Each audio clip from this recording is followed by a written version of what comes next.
안녕하십니까. 9월 한 달도 이제 잘 보내셨죠? 10월 달은 건국 73주년을 맞이하는 이 국군의 날이 또 이제 지나갔습니다. 그리고 10월 3일 날은 개천절, 그다음에 10월 9일 날은 한글날 등이 있습니다. 여러분들 그 기간 동안 또 잘 보내시고, 특별히 또 이제 각종 매스컴에서 진행되는 여러 가지 사항들 중에서 대한민국이 국방력 세계 6위라는 이런 어떤 그 내용이란 기사가 있었습니다. 그 내용은 뭐냐면 한국이 이제 세계 6위 어떤 국방력을 보유하고 있다는 겁니다. 지금 이제 선진국과의 어떤 비교해서 보면 기술 격차라든지 이제 방위 산업 무역 적자는 이제 사실은 이제 극복해야 할 이런 과제가 있지만, 그래도 전반적으로 봤을 땐 6위라는 것은 대단하지 않습니까? 그 일면에 한번 나라들을 보면요. 1위가 미국이고 2위가 러시아, 3위가 중국, 4위가 인도, 그다음에 5위가 일본입니다. 그리고 6위가 이제 대한민국입니다. 상당히 우리나라가 건국 73주년을 맞이하면서 이제 국방력이 6위까지 이제 도달했다는 것들은 상당히 우리나라가 경제적뿐만 아니라 국제적으로도 이제 국가적으로도 이 국방력이 이제는 선진국에 진입을 하고 있다, 이렇게 볼 수 있다는 거죠. 그렇지만 아직도 해결해야 할 문제가 많이 있고, 특히 남북으로 분단되어 있는 우리나라가 실질적으로 더 많은 이러한 해결될 여러 가지 문제들을 우리가 안고 있습니다. 그런 측면에서 우리가 늘 또 이렇게 관심을 갖고, 또 현직에 있는 군인 여러분들은 또 관심을 가질 수밖에 없지 않나 이렇게 생각을 합니다. 그러면서도 우리가 맡은 업무에 최선을 다하는 것이 우리에게 주어진 여건 속에서 최선을 다할 때 우리의 국방력이 든든히 지켜진다는 것을 우리가 명심하고, 여러분들 있는 처소에서 여러분들 맡은 업무 잘 해주시길 바라고, 그럼 지금부터 이제 조직관리론 5장 시작하도록 하겠습니다. 자, 5장은 이제 조직 형태입니다. 조직 형태, 제1절 조직 형태에서부터 시작해서 다양한 형태의 조직 구조에 대해서 알아보도록 하겠습니다. 자, 조직 형태, 조직은 뭐라고 하느냐라고 이제 우리가 얘기를 하면, 자, 조직의 구조는 이 형태의 분류 기준에 따라서 다양하게 제시할 수 있는데, 이 분류 기준으로는 복잡성과 그다음에 집권성, 그다음에 분권성, 공식성, 기타 기준 등으로 우리가 분류할 수 있다는 것이죠. 그래서 이 조직의 어떤 그 구조의 형태를 우리가 분류해 보면, 여기에서는 첫 번째는 이제 이 공식성에 따라서 공식적 조직과 이 비공식 조직으로 우리가 구분할 수 있다라고 볼 수 있는데, 자, 이제 공식적 조직은 자, 조직 목표를 달성하기 위해서 이 법령에 의해서 공식적으로 업무와 역할을 할당하고, 그다음에 여기에는 이 권한과 여기는 책임을 부여하는 우리가 조직을 공식적 조직이라고 하고, 비공식 조직이라는 것은 어떤 구성원 상호 간의 이 접촉이나 그다음에 친근 관계로 인해서 형성된 조직이라고 우리가 할 수 있죠. 그래서 구조가 명확하지 않은 이 조직으로서 우리가 비공식 이런 조직으로 이제 표현을 한다라고 우리가 보면 되고요. 자, 두 번째는 이 직권성과 그다음에 이 직권성과 분권성에 따라서 독임형 조직과 이 하부형 조직으로 우리가 나눌 수 있다라고 이제 볼 수 있는데, 자, 여기는 뭐냐면 의사 결정권이 한 사람에게 있는가, 또한 여러 사람에게 나누어 있는가의 어떤 분류에 따라서 우리가 독임형과 합의형으로 부를 수 있다는 거죠. 그래서 대부분의 조직은 어떤 이 독임형을 띠고 있다라고 우리가 볼 수 있다는 거죠. 그래서 자, 정부기관의 경우는 각급 행정처, 즉 청은 누구누가 있습니까? 여기 장관, 그 다음에 처는 여기다 처장, 청은 청장, 뭐 이렇게 돼 있지 않습니까? 그래서 행정에 관해서 최종적인 어떤 의사 결정권을 갖고 있는 이러한 것들을 우리가 독임형 우리가 하고 있고요. 특히 이제 또 기업에서는 회장이나 사장, 그래서 누가 최종적인 의사 결정을 가지고 있죠? 회장이나 사장이 최종적인 의사 결정권을 가지고 있다는 거죠. 그다음에 이제 합의형 조직은 자, 조직의 의사 결정권이 이제 여러 사람에게 나누어 있는 어떤 회의라든지 위원회를 우리가 들 수 있다는 거죠. 그래서 이제 우리가 예를 들어서 입법부 같은 경우에는 우리가 국회를 들 수 있고요. 그다음에 법원의 경우는 재판부, 그다음에 행정부의 어떤 국무회의, 그다음에 이제 법인체라고 할 수 있는 우리가 재단법인이나 사단법인 같은 경우에는 뭐 이사회, 뭐 그러니까 종교단체 같은 경우에는 뭐 어떤 그런 불교는 뭐 종무회의, 그다음에 이제 교회 같은 경우는 조금씩 이제 다를 수는 있는데 여기에는 뭐 직원회의 뭐 이런 것들을 통해서 이제 이뤄간다는 거죠. 그렇게 하면 우리가 보면 되고요. 자, 세 번째는 이 조직은 분업화에 따라서 결정기관, 집행기관, 평가기관, 그다음에 중앙기관, 지방기관, 주무기관, 부속기관, 개선기관, 참모기관 이런 것들을 이제 우리가 나눌 수 있다는 것인데, 자 여기서 이제 우리가 정책 과정이나 이 관리 과정에 따라서 결정하고 집행하고 평가하고 이런 어떤 조직으로 구분될 수 있는데 여기는 어떤 그런 있고, 중앙기관은 결정 업무를 어떻게 됩니까? 대부분 어떤 중앙기관에서 결정을 하고, 그 다음에 여기에서는 이제 일선 기관에서는 집행 업무, 그 다음에 감사원에서는 평가 업무를 이렇게 이제 이렇게 담당할 수 있다고 볼 수 있다는 거죠. 그래서 조직은 이 관할 지역의 어떤 범위에 따라서 중앙기관 혹은 어떤 우리가 지방기관, 뭐 일선기관이라고 했죠. 이런 거를 구분할 수 있고, 이 중앙기관은 중앙정부의 경우는 중앙기관을, 그 다음에 기업의 경우는 회사의 어떤 본점 이런 것들을 우리가 얘기를 할 수 있죠. 그 다음에 조직은 어떤 조직 간의 어떤 주종관계에 따라서 주무기관과 부속기관으로 우리가 나눌 수 있다는 얘기를 했습니다. 그래서 여기에서는 자, 부속기관이라는 것은 뭐냐면 이 행정권이나 경영권이 어떤 면에서 보면 직접적인 어떤 행사를 임무로 하는 기관에 어떤 부속해서 그 기관을 지원하는 기관을 우리가 부속기관이라고 얘기할 수 있죠. 예컨대 우리가 뭐 각종 어떤 시험 연구기관이라고 하면 뭐 임업 시험장이나 재학 연구소 이런 것들이 부속기관이 되고 있고요. 교육기관이라고 하면 뭐 중앙공무원 교육원, 기업의 어떤 연수원 뭐 이런 것들이 이제 부속기관이 될 수 있죠. 그리고 이제 우리 문화기관이라고 하면은 우리 중앙 어떤 국립기관, 뭐 의료병원이면 경찰병원, 뭐 삼성의료원 뭐 이런 것들은 이제 부속기관이라고 우리가 할 수 있다는 거죠. 그리고 또 이제 여기는 조직은 업무에 따라서 이 개선기관과 우리가 참모기관으로 나눌 수 있다고 하는데, 여기에서는 개선기관이라는 건 뭐냐면 상하의 어떤 명령, 이 복종 관계를 가진 이 수직적, 그 다음에 계층적 구조를 가지고 있다는 거죠. 그래서 중앙행정기관의 경우는 어떻게 됐습니까? 이 개선기관 같은 경우에는 중앙행정기관이라고 우리가 하면은 여기서부터는 제일 위에는 장관이 있고, 그 다음에 누가 있습니까? 장관이 있고, 그 다음에 차관이 있고, 그 다음에 국장이 있고, 그 다음에 과장이 있고, 그 다음에 뭐 여기 이제 계장도 있지만 뭐 담당, 이런 식으로 해서 이제 이게 쭉 해서 이루어지는 어떤 개선기관. 뭐 기업의 경우는 회장, 사장, 부사장, 뭐 전무, 이사, 부장, 차장, 과장 이런 것들이 이어지는 것을 우리가 이제 개선기관이라고 하고 있고, 참모기관은 뭐냐면 그 참모기관이라는 것은 이 개선기관의 기능을 원활하게 수행하기 위해서 지원하고 조성하고 촉진하고, 그 다음에 어떤 그런 또 기관이라고 할 수 있는 자문하고 권고하고 협의하고 조정하고, 그리고 어떤 정보의 수집과 분석하고 연구하고 기획과 통제, 인사, 회계, 법무, 홍보, 조달 뭐 이런 어떤 기능을 총괄적으로 해나가는 것을 우리가 여기에서는 참모기관이라고 우리가 할 수 있다는 거죠. 그리고 여기는 이제 복합적 기준에 따라서 직능부재, 그 다음에 사업부재, 프로젝트 조직, 매트리스 조직, 그 다음에 네트워크 조직 뭐 이런 것들이 있는데, 이것은 제5절에서 이제 우리가 제5절에서 마지막에서 이 구조에 대한 것들을 하나씩 우리가 살펴보도록 하겠습니다. 그래서 여기서 제일 중요한 것은 조직의 형태, 어떤 면에서는 여기에서는 공식적 조직과 비공식적 조직 이런 것들을 우리가 얘기를 할 수 있습니다.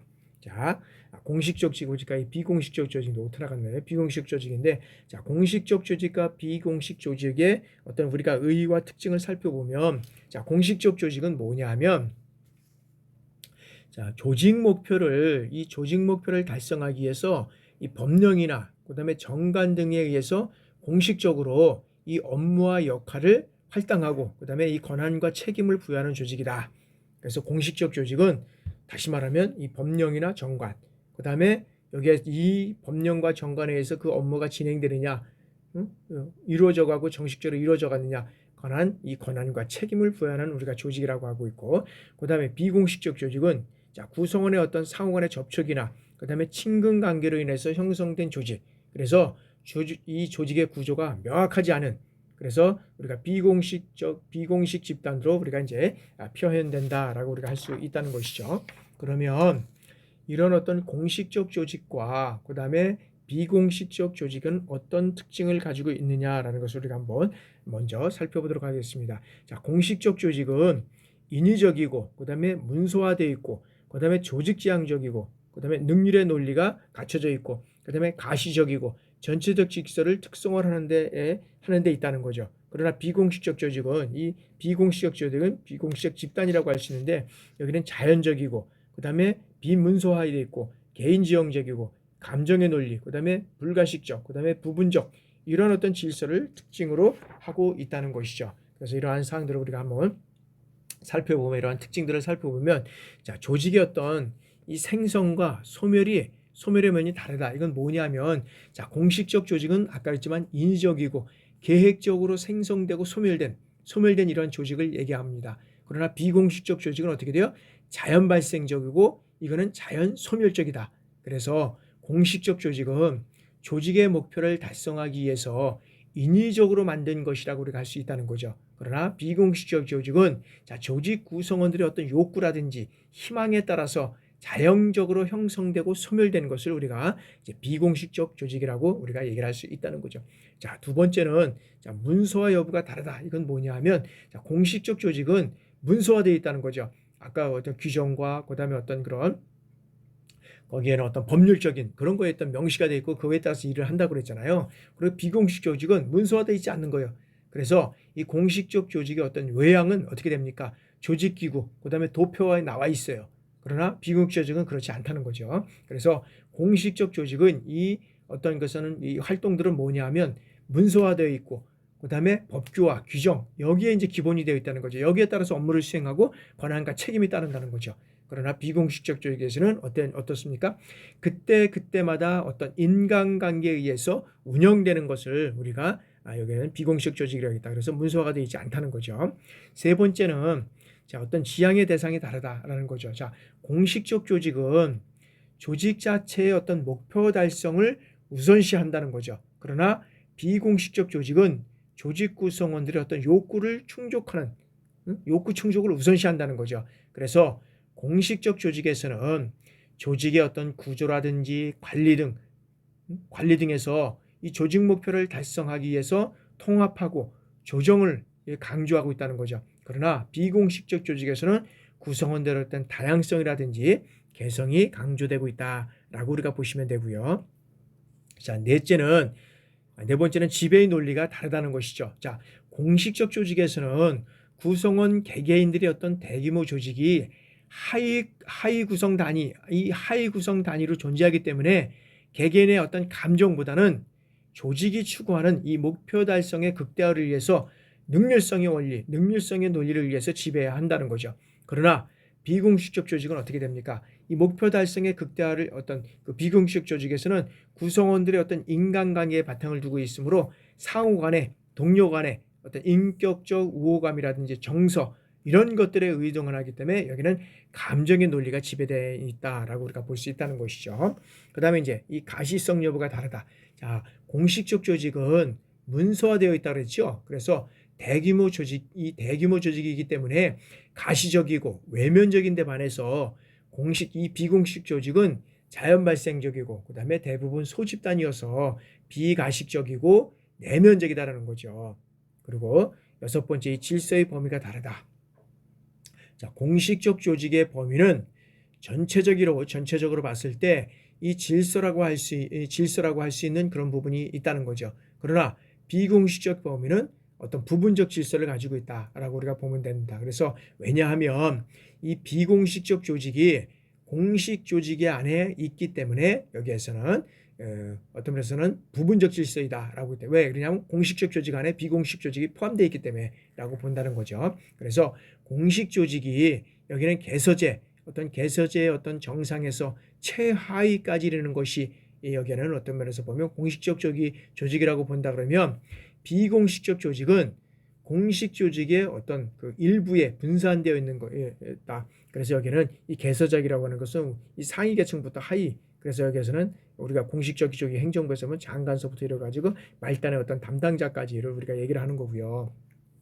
그다음에 비공식적 조직은 여기에는 그게 어떻게 되냐면 분산되어 있죠. 그래서 우리가 개인적으로 만나든지 어떤 조직을 같이 넣으면 뭐 예를 들어서 회장, 다 공식이다. 회장, 뭐 총무, 그다음에 있으면 회계, 뭐 더 있으면 여러 가지겠지만 요게 이제 뭐 기본적으로 뭐 이런 것들이 있고 다 이제 부서가 이제 어떤 면은 분산되어 있는 이런 것들을 우리가 볼 수 있다는 거죠. 그런 측면에서 공식적 조직과 비공식적 조직의 특징은 이런 어떤 면을 가지고 있다는 거죠. 자, 그래서 이제 공식적, 이 비공식적 조직의 어떤 형성과 그다음에 어떤 기능 통제 이거를 이제 우리가 살펴보도록 하겠습니다. 자, 비공식적 조직의 어떤 형성은 여기는 현재의 어떤 직책이라든지 과거의 관계, 그다음에 개인적 특성, 욕구 이거에 따라서 자연적으로 형성되고 여기에서는 이 소멸된다라고 우리가 보면 된다는 거죠. 그래서 이 비공식적 조직의 어떤 형성 원인을 우리가 살펴보면 자, 첫 번째는 현재의 계급, 지위, 근무지 이와 같은 것이 어떤 면에는 비공식 조직이 형성될 수 있다는 거죠. 그래서 여기서 보면 비공식의 형성 요인은 어떤 계급, 현재 여러분들이 가지고 있는 부대에서 가지고 있는 계급에 의해서 이런 어떤 계급에 의해서 이 비공식적 조직이 형성이 되고 있고요. 그다음에 지위에 의해서도 마찬가지고, 그다음에 근무지, 예를 들어서 여러분들이 근무를 하고 있는 그 부대가 이제 비공식적으로 이렇게 만나는 그 근무지, 그다음에 근무지는 같더라도 어떤 계급에 의해서 또 이렇게 분산돼서 만날 수도 있고요.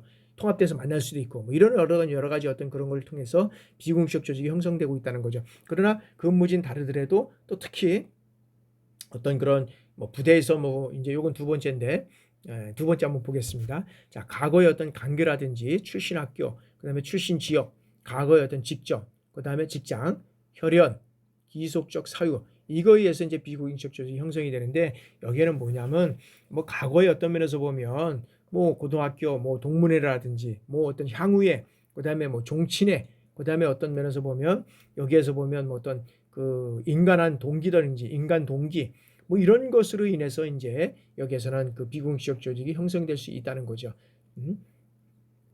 여기서도 보면 뭐 자격 시험이라든지 뭐 승진 시험, 그다음에 여러분들이 이제 또 훈련 가가지고 훈련이 아니라 어떤 그런 보수 교육을 받아서 또 만났다든지 뭐 이런 것으로 인해서 이런 어떤 비공식 조직이 계속적으로 형성될 수 있다는 것. 자, 세 번째는 개인적 욕구라든지 뭐 취미, 사상, 이념, 종교 이런 것들이 비슷하기 때문에 형성된 비공식 조직이 있다는 거죠. 그래서 특히 이제 뭐 어떤 개인적 욕구에 의해서 뭐 더 뭐 예를 들어서 뭐 학교에서 공부를 한다든지, 그다음에 어떤 취미로 인해서 여러 가지 어떤 그런 뭐 산악회를 한다든지 뭐 산악을 한다든지 뭐 여기는 등산이죠, 등산. 뭐 골프를 한다든지, 그다음에 뭐 다른 어떤 운동을 한다든지, 그다음에 어떤 사상적으로서 뭐 어떤 그런 비슷한 그런 뭐 생각을 가지고 이런 것들을 하는 사람들, 뭐 이념적으로, 그다음에 뭐 종교적으로, 그다음에 뭐 불교냐 뭐 기독교냐 뭐 이런 거로 인해서 또 비공식 조직이 형성이 되고 있다는 거죠. 이런 요즘에는 뭐 상당히 많은 것 같아요. 어떤 동호회, 그다음에 어떤 뭐 여러 가지 어떤 조직들이 많은 거를 각종 동호회 이런 것들을 가지고 하면 엄청난 이런 사조직들, 이 비공식 조직들이 형성돼 가고 있다는 것을 우리가 볼 수 있다는 거죠. 그러면 이 비공식 조직을 어떤 면에서 보면 이 통제를 할 수 있는 방법을 어떤 것이 있느냐. 그래서 비공식 조직이 어떻게 우리가 순기능적인 측면을 우리가 먼저 한번 살펴보도록 하겠습니다. 그래서 역기능적인 면과 우리가 순기능적인 면이 있는데 순기능적을 먼저 한번 우리가 살펴보면 첫째는 자, 여기에는 비공식적 조직은 첫 번째는 이제 어떤 면에서 보면 자, 구성원들에게 심리적으로 안정감을 누릴 수 있게 해준다는 거죠. 그래서 이 대규모 공식 조직은 조직 구성원들에게 너무 크고 거대해요.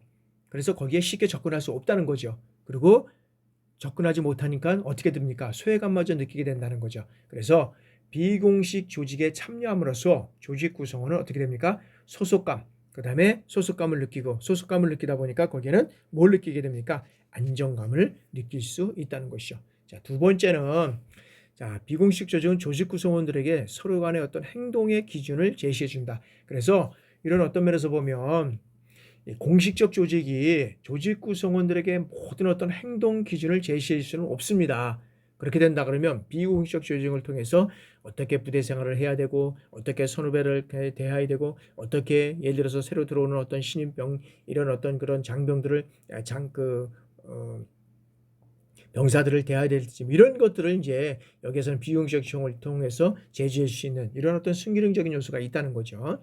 자, 그다음에 공식 조직의 어떤 능력을 보완해 주는 것이 이제 비공식적 조직이다. 그래서 여기에서는 공식 조직은 이 엄격한 규율과 질서를 강조하고 있잖아요. 그래서 이것만으로 조직이 완만하게 운영될 수는 없다는 거죠. 그래서 여기에서는 이 비공식적 조직을 통해서 이 공식 조직을 보완해주는 역할을 한다라고 우리가 볼 수 있는 거고요. 자, 네 번째는 이 비공식적 조직은 이 융통성과 느슨함을 통해서 계층제의 어떤 경직성을 완화해 준다라고 볼 수 있다는 거죠. 그래서 비공식적 조직은 이 공식적으로 의사소통을 비공식적 의사소통을 통해서 여기에는 보완해 준다는 거죠. 그래서 의사소통을 좀 더 원활하게 해주는 이러한 어떤 역할을 해주는 것이 여기는 비공식적 조직의 어떤 순기능이라고 우리가 볼 수 있다는 거죠. 이제 근데 또 순기능만 다 있는 것이 아니라 이 조직에는 또 역기능적인 요소들이 있습니다.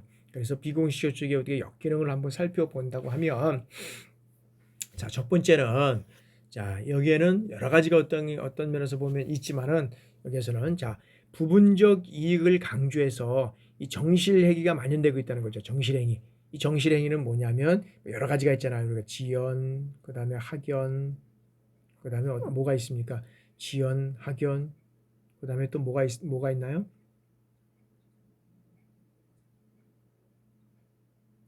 하여튼 갑자기 제가 생각이 안 나는데 이런 것들을 통해서 이루어가고 있고, 또 구성원 간의 어떤 적대 감정을 부추기고 이것으로 인해서 유언비어라든지 이런 헛소문을 퍼뜨리는 등 전체적인 질서를 해칠 수 있다는 거죠. 그래서 우리가 이제 보면 조직에서도 보면 이 조직에서 보면 공식적인 조직을 통해서 모든 것들이 이루어가는 건 제일 좋지만, 그러나 여러 가지 비공식적을 통해서 공식적으로 해결하지 못하는 것들을 보완할 수는 있습니다. 그런데 어떤 면에서는 공식적인 기관의 장이 이 비공식적 조직을 통해서 이루어간다 그러면 이 조직이 어떻게 됩니까? 이런 것들로 인해서 엄청나게 이런 어떤 유언비라든지 헛소문 등 이런 것들을 엄청나게 문제가 될 수 있다는 문제가 되고 전체 어떤 질서를 해칠 수 있다.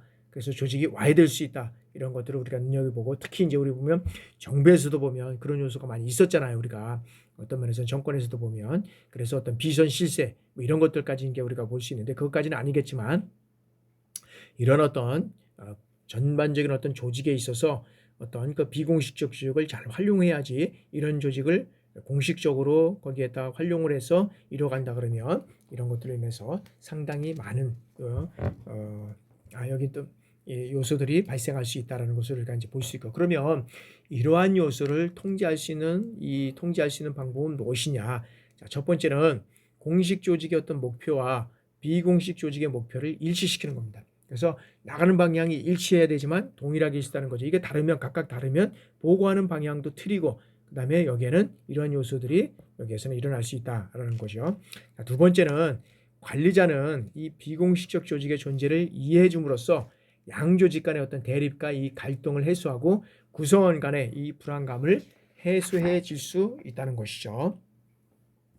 그 다음에 또 관리자는 이 조직 구성원들이 직무에 대한 이 만족감과 그 다음에 공식 조직에 대한 어떤 자부심을 갖추도록 민주적 리더십, 그 다음에 인간관계적 관리 기법 이런 것들을 최대한 발휘해 줄 수 있도록 여기는 관리자는 그러한 노력을 해야 되고요. 그 다음에 네 번째는 비공식적 지도자를 발견해서 공식적 목적을 이해하고 협조하도록 해줘야 된다는 거죠.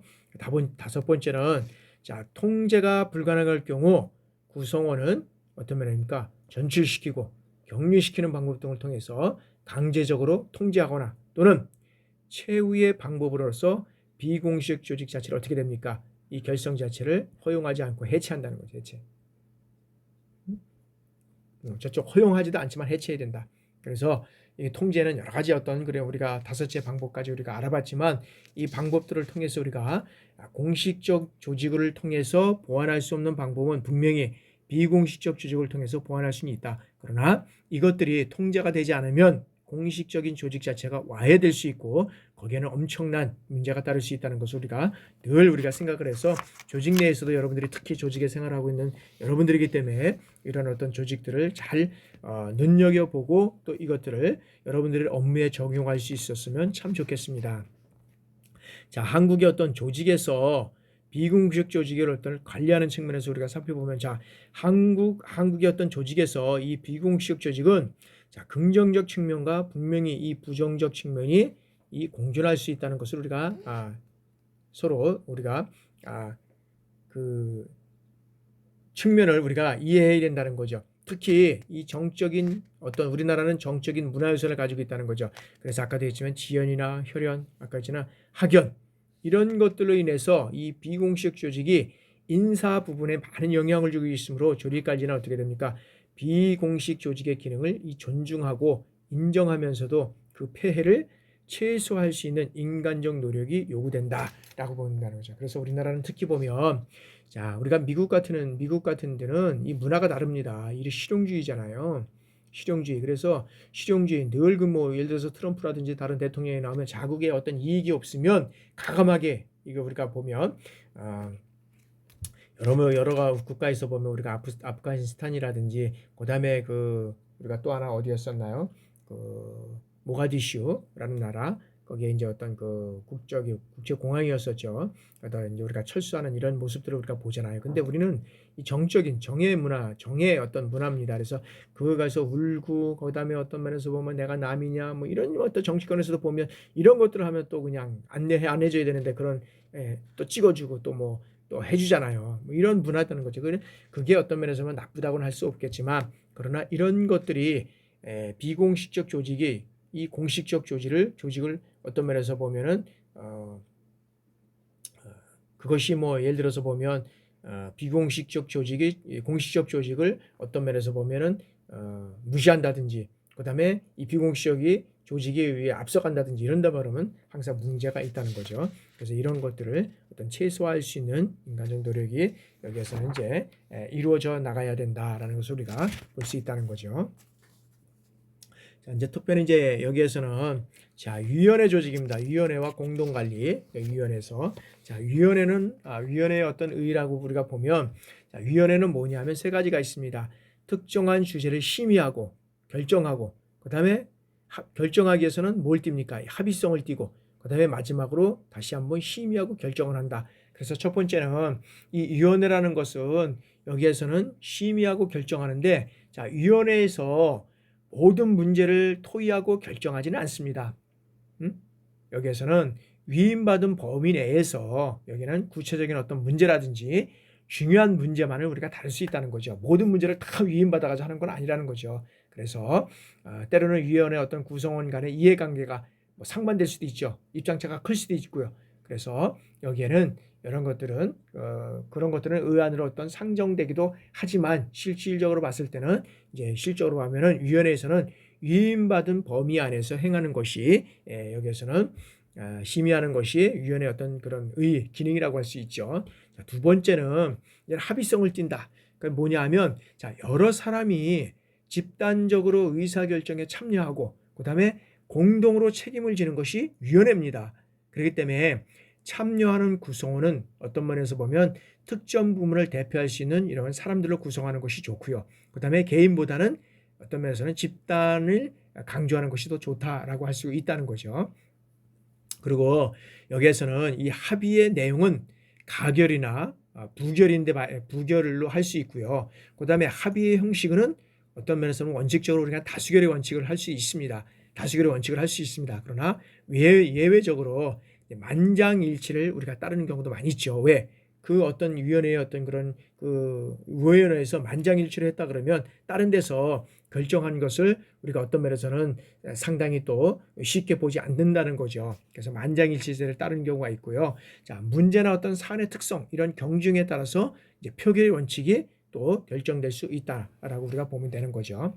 자, 세 번째는 이제 심의하고 결정한다라는 것인데, 자, 위원회 조직은 관심 있는 주제를 검토하고 그다음에 의견을 교환하고 그다음에 문제의 어떤 진이라 정오를 판단한다는 것입니다. 그래서 이해관계가 상반될수록 어떤 면에서는 충분한 검토가 요구된다고 할 수 있습니다. 만약에 권한이 주어진다면 중요한 어떤 정책을 결정하기도 할 수 있다는 것이 위원회에서 한다는 거죠. 그러나 심의 어떤 그런 심도를 높이기 위해서는 위원회 내에 어떤 소위원회를 두어서 여기서 진행하는 경우도 있다는 것이죠. 자, 다음에는 이제 위원회의 어떤 유형을 우리가 살펴보도록 하겠습니다. 자, 조직에서 어떤 위원회는 의사 결정의 어떤 독자성이라든지 어떤 집행 능력에 따라서 여기에서는 단독 기능형, 그다음에 보조 기능형, 그다음에 이런 것들을 우리가 나눌 수 있다라고 우리가 볼 수 있는데요. 자, 단독 기능형은 자, 독자적인 의사결정 권능을 갖는 기관으로서 여기는 뭐 집행위원회, 독립규제위원회 이런 것들이 우리가 이제 포함될 수 있다라고 우리가 보면 되고요. 그 다음에 보조 기능형은 자, 특정 조직으로부터 이 심의나 조정권을 위임받은 이 하위 단위로서 특정 조직에서 위임한 업무를 수행하는 것을 우리가 이제 보조 여기에서는 위원회를 할 수 있다라고 우리가 했죠. 그래서 여기에서는 이제 위원회의 어떤 조직은 정부 조직에서 이제 집행, 이 행정위원회, 뭐 독립규제위원회, 자문위원회, 조정위원회 이런 것들은 이제 구분할 수 있고요. 기업에서는 이제 주로 뭐 이 기업에서는 뭐 자문위원회라든지 조정위원회 이런 것들을 활용해서 이루어가는 것을 우리가 또 많이 볼 수 있습니다. 그래서 여기서 뭐 다 우리가 설명을 할 수는 없겠지만 여기서는 한번 요 집행위원회하고 그다음에 우리가 이제 독립규제위원회, 그다음에 우리가 자문위원회 뭐 정도 우리가 한번 조정위원회 한번 간단하게 한번 살펴보도록 하겠습니다. 자, 독립행정위원회는 자, 독립성을 필요로 할 때 활용되는 우리가 조직 형태라고 볼 수 있습니다. 그래서 그 결정권은 뭘 갖느냐면 구속력을 갖는다는 거죠. 그래서 여기에서는 어디냐면 자, 우리나라 어떤 선거관리위원회나 국가인권위원회, 그다음에 비상기획위원회, 그다음에 뭐 사회정화위원회, 뭐 이런 어떤 중앙인사위원회 뭐 이런 것들이 이제 여기서 소속될 수 있고요. 독립규제위원회는 자, 자본주의나 이 산업화가 초래한 어떤 경제적, 사회적 이런 병폐를 바로잡기 위해서 만들어진 여기선 것으로서 뭐냐면 자, 우리나라의 어떤 공정거래위원회, 노동위원회, 국제기구에서는 뭐 국제연합, 그다음에 안전보장이사회 뭐 이런 것들이 이제 여기에서는 있을 수 있고요. 자, 자문위원회는 뭐냐면 자, 특정의 어떤 개인이나 이 조직 전체에 대해서 자문에 응하게 할 목적으로 설치된 이런 어떤 참모기관의 성격을 지닌 하위체 조직이다라고 할 수 있죠. 그래서 각국에서 가장 많이 활용되고 있다라고 보면 되고요. 자, 우리나라에서는 뭐 정책자문위원회, 뭐 법제조사위원회, 그리고 뭐 행정기획위원회 뭐 이런 것들이 있고 이 자문은 어떻게 됩니까? 법적 구속력이 없다는 것이죠. 그다음에 이제 조정위원회 같은 경우에는 어떤 여기에서는 상이한 여러 어떤 의견이라든지 입장, 이해관계를 조정하고 통합해서 합의에 도달하는 목적으로 설치한 여기에서는 위원회라고 할 수 있죠. 그래서 단순한 건의권만 있는 경우도 건의하는 경우도 있지만은 의견이 있는 경우도 있다는 거죠. 그래서 우리나라의 어떤 경제장관위원회, 그다음에 치안관계대책위원회, 뭐 정보협의위원회, 뭐 이런 것들이 여기서 있다고 할 수 있다는 거죠. 자, 다음에는 자, 위원회의 이제 우리가 장단점을 한번 살펴보도록 하겠습니다. 자, 위원회는 장점은 자, 이 정책과 관리의 어떤 계속성을 이제 확보해 준다라는 거죠. 그래서 여기에서는 자, 독임제에 의해서 즉 독임제 어떤 그런 개선제에 의해서는 자, 1인의 어떤 최고 관리자가 임명되거나 면직됨으로 해서 여러 가지 어떤 정책의 변동을 가져올 수 있다는 거죠. 근데 이 정책과 관리의 기조가 어떤 쉽게 흔들리지 않고 여기서 이뤄갈 수 있는 건 뭐냐면 구성원들이라든지 어떤 고객들에게 이 안정감을 주면 될 수 있다는 거죠. 그건 뭐냐면 위원회를 통해서 이뤄갈 수 있다는 거죠. 그러니까 위원회는 뭐 전체적으로 다 바뀌지는 않는 거잖아요. 한두 사람을 바뀔 수는 있지만 그것이 어떤 계속적으로 진행될 수 있다는 것을 우리가 볼 수 있다는 거죠. 자, 두 번째는 이해관계를 조정할 수 있고 좀 더 신중하고 공정하게 결정할 수 있다. 그러니까 이게 뭐냐면 자, 토론이라든지 뭐 타협 이런 것들을 통해서 여기에서는 그런 어떤 의사결정을 신중하고 공정하게 이루어갈 수 있다는 거죠. 그다음에 세 번째는 조직 내부의 어떤 각 부분의 조정을 촉진할 수 있다. 여기는 뭐냐면 자, 조직은 다양한 어떤 조직 단위로 분산되거나 그다음에 위원회 어떤 조직이 어떤 기관 간에 부문 간에 이 협조와 조정을 확보할 수 있는 이런 수단이 될 수 있다는 거죠. 그래서 여기는 그런 것들을 어떤 조정을 통해서 촉진해 갈 수 있다는 것이고요. 자, 네 번째는 자, 조직인의 어떤 참여와 원활한 의사 전달을 도모할 수 있다. 그래서 위원회는 조직의 어떤 의사 결정에 더 많은 사람들이 참여를 가능하게 해서 참여자로 하여금 어떻게 됩니까? 조직의 어떤 사정을 정확하게 인식할 뿐만 아니라 여기는 동기를 부여해 줘야 된다라는 것을 우리가 장점으로 들고 있고요. 그다음에 이제 단점은 여기서 보면 단점은 자, 의사 결정은 신속하지 못하고 비용이 많이 든다. 자, 의사 결정은 보면 여기에서는 위원회를 소집하고 그다음에 운영 과정에서 의견이 어떤 대립될 경우, 그죠? 거기에 대한 대립될 경우는 이 결정하는데 시간이 또 많이 걸린다는 거죠. 또 다시 회의를 소집할 수도 있고요. 그래서 위원들의 어떤 위원회 참석은 부문별로 업무 수행자들의 경우에 자기 업무를 수행하는 데 시간을 뺏기기 때문에 여기는 기회비용이 생겨서 금전적 소진을 가져올 수 있다는 거죠. 그래서 여기에서는 의사결정을 이루기 위해서는 이러한 어떤 시간적으로 금전적으로 비용이 많이 든다라고 우리가 볼 수 있고요. 자, 결정이 이 타협에 의해서 이루어질 가능성이 많다는 거죠.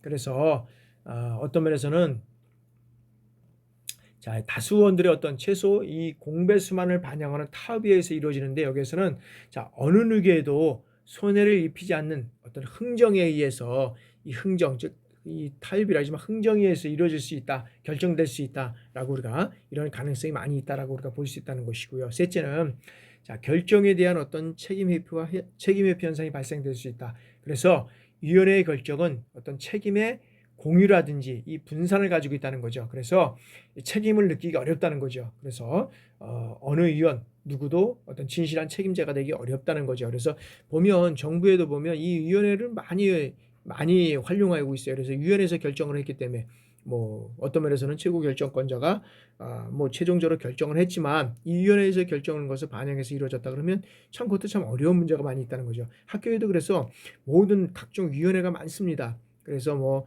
우리가 이제 학칙이라든지 여기에서 보면 학칙 그다음에 이 학칙에 따르는 여러 가지 어떤 그런 규정들이 있잖아요. 그래서 여기에서는 이 위원회를 각종 둡니다. 그래서 위원회에서 결정이 될 수 있게 된 모든 것들은 학칙에 준해서 학칙이 결정되면 이 학칙도 위원회에 따라서 이루어져 가야 된다는 거죠. 그래서 여기에서는 모든 것들이 여기에서는 이루어져 갈 수 있는 그러한 사항들이 이루어져 가고 있다는 것을 우리가 볼 수 있습니다. 자, 위원회의 어떤 효율적인 여기에서는 이제 운영을 보겠습니다.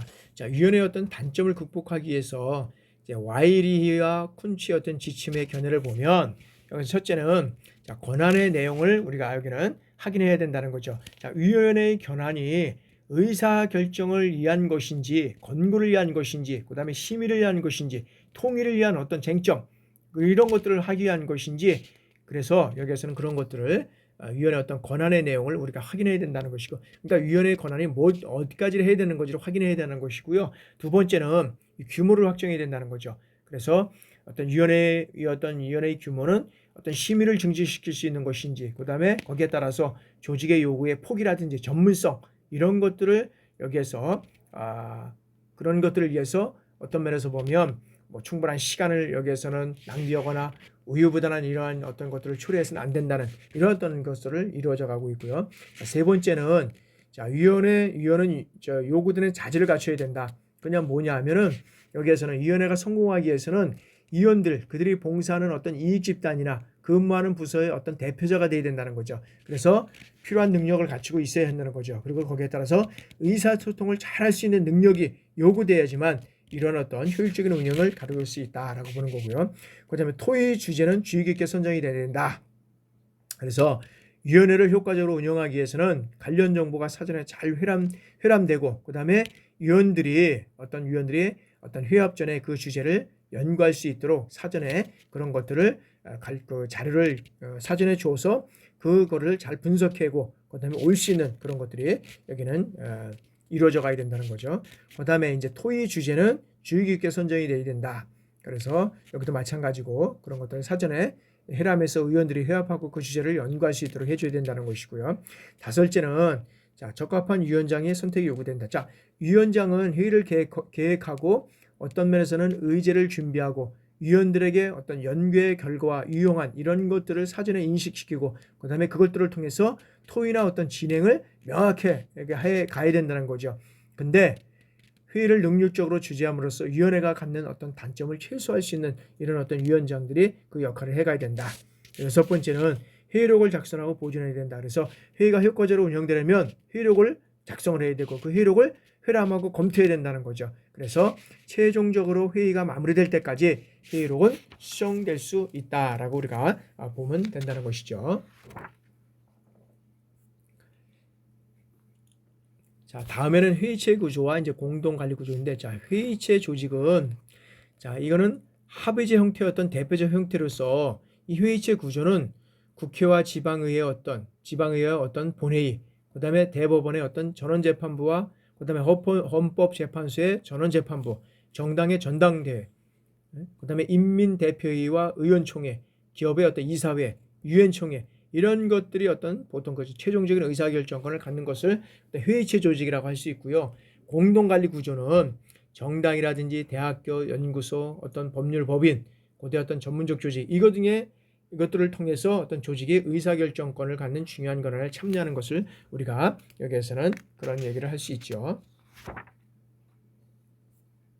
자, 다음에는 이제 개선기관과 참모기관입니다. 자, 개선기관이라는 것은 상하 명령, 이 복종 관계를 가진 수직적 계층적 구조다. 이게 그래서 아까도 얘기했지만 행정기관은 장관서부터 여기는 뭐 차관, 국장, 그다음에 과장, 그다음에 그 계장 뭐 담당자 여기까지 이렇게 해서 여기에서 쭉 이루어져가는 이런 것들을 우리가 여기 있고 기업의 경우는 사장, 뭐 회장, 사장서부터 부사장, 전무이사, 이사, 부장, 차장, 과장 이런 것들이 이루어 개선과 참모기관으로 우리가 얘기를 할 수 있는데 이 참모기관이라는 것은 막료기관이라고도 해요. 그래서 어떤 개선기관이 그 기능을 원활하게 수행할 수 있도록 지원하고 조성하고 촉진하는 기관. 그래서 이런 것들 이 업무를 이 개선기관이 잘 조정될 수 있도록 여기에서 이것을 자문하고 권고하고 협의하고 조정하고 그다음에 이런 정보를 수집을 해서 분석하고 연구하고 어떤 기획 통제하고 인사 회계 법무 그다음에 공부 조달 이런 기능을 통해서 이러한 어떤 참모들은 이러한 것들을 연구를 통해서 어떤 면에서는 개선기관들이 정확한 어떤 결정을 할 수 있도록 도와주는 겁니다. 도와주는 겁니다. 그래서 그 조직이 잘 될 수 있다면 이러한 조직도 잘 갖춰 있는 것도 중요하지만 여기에서 보면 이 참모들의 역할들이 상당히 중요하다는 것이죠. 그래서 참모들이 이런 어떤 그런 문제에 있어서 잘 연구하고 어떤 그런 정책을 바로 할 수 있겠고 결정을 할 수 있게끔 이런 것들을 할 수 있게끔 만들어주는 것이 이 참모들의 역할이 참모기관의 역할이잖아요. 그래서 지금도 보면 우리의 어떤 그 행정기관에 여러 가지 어떤 문제들이 있는데 이러한 것들은 어떤 면에서는 그런 어떤 정책 연구를 바로 하지 못하는 경우도 있지만 그런 것들을 어떤 면에서는 통해서 바르게 결정을 해야 되는데 그 결정을 또 바르게 하지 않은 경우도 있다라고 우리가 볼 수 있다는 거죠. 그래서 여기에서 보면 이런 것들이 잘 이루어질 수 있도록 우리가 개선기관이 개선 기관의 어떤 그런 명령 결정이 잘 이루어질 수 있도록 참모기관의 역할이 상당히 중요하다라고 우리가 볼 수 있다는 거죠. 그래서 이 참모기관의 어떤 종류를 한번 볼까요?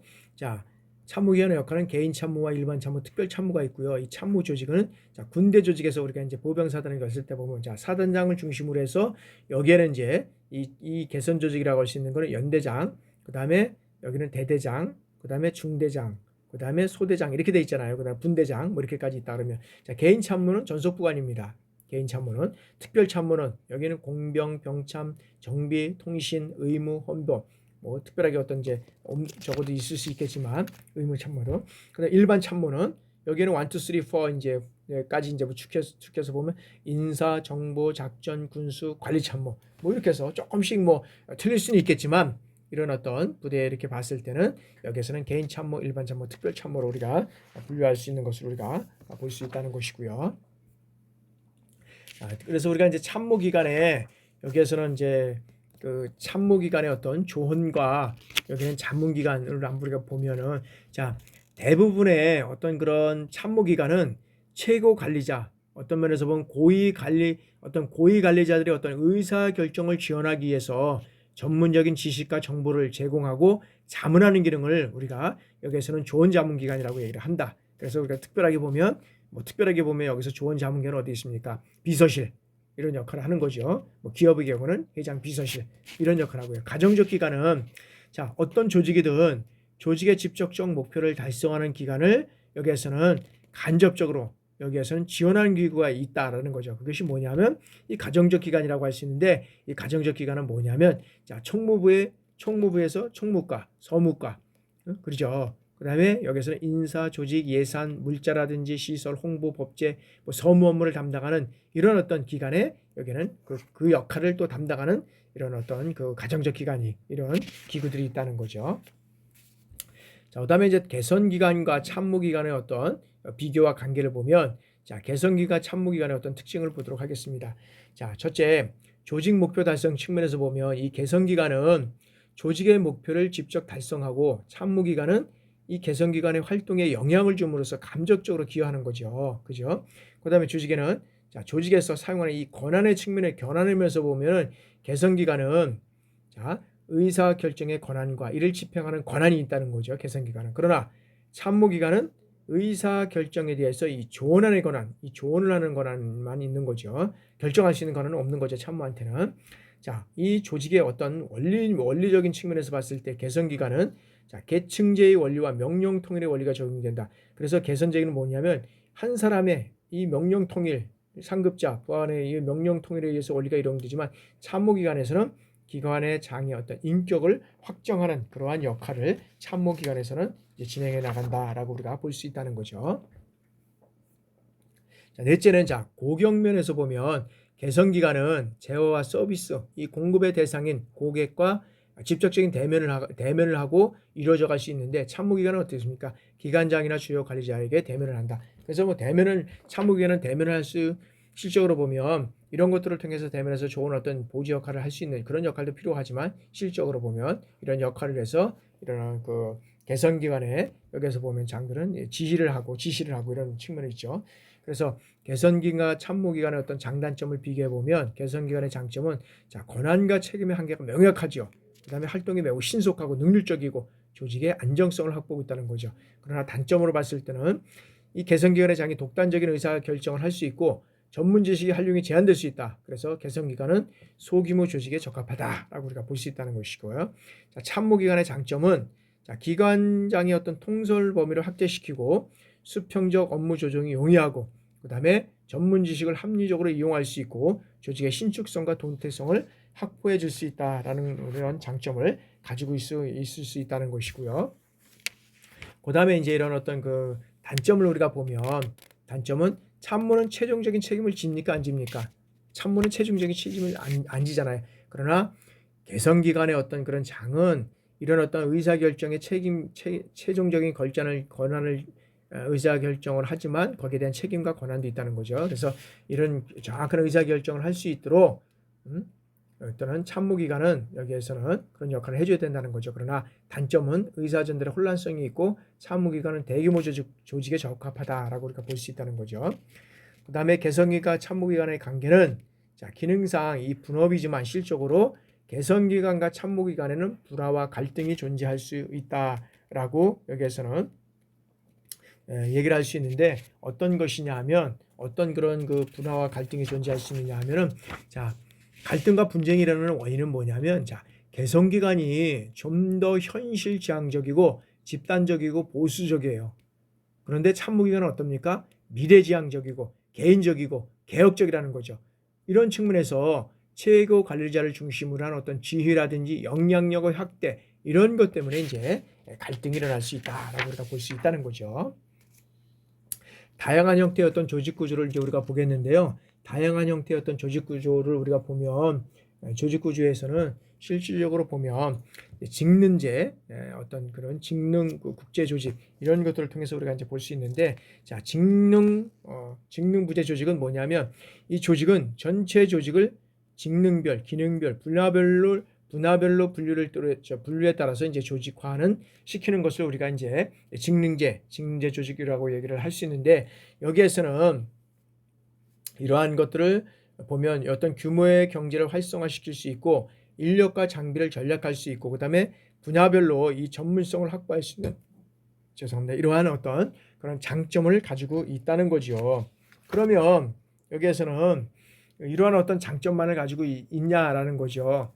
단점도 가지고 있다는 거죠. 이게 뭐냐면, 이 어떤 면에서는 규모의 경제성이라든지 이런 어떤 그런 전문성 뭐 이런 것들을 아주 가지고 있는 그런 장점도 있지만, 자, 이것은 어떤 면에서 보면 단점으로는 경직성을 띠게 된다는 거죠. 그래서 어떤 각국이라든지 각과의 어떤 그런 자기 국가와의 어떤 이해관계에 어떤 지나치게 얽매는, 그래서 내가 최고다라는 할거주의 가능성, 할거주의라는 거죠. 할거주의는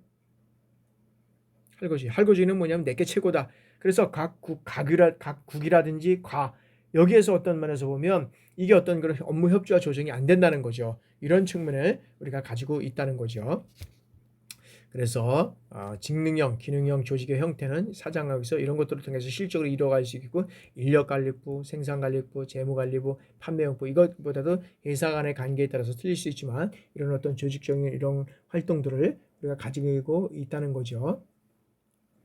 자, 사업부재 조직은 뭐냐 하면 이런 직능별 부문 조직과는 달리 조직 내의 어떤 자주성을 가진 통일적인 관리 단위를 형성하기 위해서 조직 형태로서 이걸 분권하고 다양하고 조직 혁신들이 힘입어서 개발하는 이러한 어떤 사업부재 조직이다.